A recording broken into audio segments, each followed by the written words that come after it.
soutient d'ailleurs Vladimir Poutine. Et qui sont à l'origine de l'opération en Ukraine. Rappelez-vous que c'est l'information fournie par le FSB qui disait « Vous inquiétez pas, l'Ukraine va tomber en 3 jours ». Donc oui, ils sont à l'origine de cette erreur. Aujourd'hui, le FSB a commis une erreur, donc il est un peu sur la sellette. D'ailleurs, il y a eu un certain nombre de changements. Ensuite, les armées sont également dans la difficulté. Les deux ont intérêt à retirer celui qui a décidé de cette opération, qui les a mis dans des situations difficiles. Il y a le GRU, c'est-à-dire les renseignements militaires, qui est aussi très très puissant dans la décision. Enfin, pour l'instant, jusque-là, Vladimir Poutine, qui a quand même, depuis le début, depuis qu'il est au pouvoir, il a installé un clan du KGB au pouvoir, c'est-à-dire du FSB. C'est vraiment tout le FSB, enfin le pouvoir entier russe est un pouvoir issu du FSB. Alors, on les voit mal aussi se dissocier forcément de leur chef. De celui qui les a fait rois.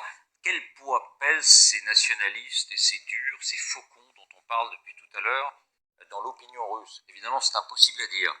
Mais cet homme dont on va voir le sentiment, qui s'appelle Greg Youdin, et qui est professeur, vous le connaissez Vincent, qui est professeur à l'école des sciences sociales et économiques, il est responsable du département philosophie, donc c'est quelqu'un qui est immergé dans la Russie d'aujourd'hui. Lui, il dit, en gros, ces radicaux, c'est une minorité importante, mais extrêmement bruyante, qui soutient activement la guerre, qui est très engagée, qui suit les nouvelles, qui dans certains cas va même au front, et c'est entre 15 et 25% de la population. Bon, mais on sait que les minorités très actives, depuis Lénine, on le sait très bien, et même bien avant, l'histoire nous l'a enseigné, les minorités très actives font souvent l'histoire. C'est le public des 1000 blogueurs, des chaînes Telegram, dit-il, et des vampires, c'est comme ça qu'il appelle les Soloviev, ou les Sgabevas, c'est-à-dire les animateurs de télévision. Il dit, les dissidents, ils existent, ils sont peut-être aussi nombreux, peut-être même légèrement plus nombreux, une minorité non négligeable, dit-il, qui s'oppose catégoriquement à la guerre, 20 à 25%, mais qui sont bannis des médias basés en Russie, et on a vu qu'après une brève incursion en début de semaine, ils ont à peu près disparu, et qui sont généralement déprimés. Voilà ce qu'il dit, puis le reste, c'est ce qu'on appelait dans les cours de Sciences Po quand on était étudiant, une sorte de marais, une majorité passive et dépolitisée qui représente la majorité des habitants. Quels enseignements? Deux choses. Quand on voit ces tableaux qui effectivement ont l'air de... Enfin, c'est ce que tout le monde dit à peu près. On se dit petit 1 qu'une révolution populaire russe, un Maïdan à la russe, c'est sans doute pas pour demain. Et on est obligé de se poser une question. C'est-à-dire, est-ce que le problème de la Russie, c'est Poutine? Ou est-ce qu'après Poutine, il ne faudra pas dépoutiniser la Russie et la société russe? Mais qui pourrait le faire?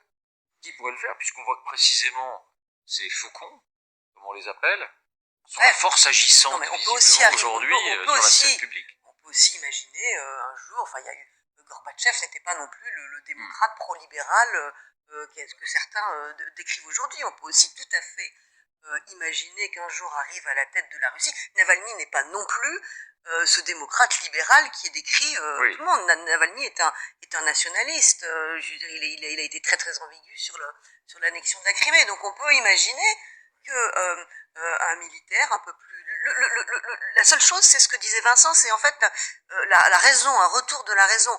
Et on peut imaginer un militaire ou un homme politique qui, sans être démocrate, avec un pouvoir fort, reviennent un petit peu dans un domaine politique raisonnable, rationnel, qui lui permettent en fait de discuter à nouveau avec l'Occident, sans que la démocratie arrive du jour au lendemain en Russie et que le libéralisme politique soit la règle. On voit même sur ces bases-là, c'est que s'il y avait un problème, quel qu'il soit au niveau de Vladimir Poutine, s'il était renversé, s'il disparaissait, s'il tombait malade, ce n'est pas la nature de l'opinion russe qui fabriquerait une solution démocratique.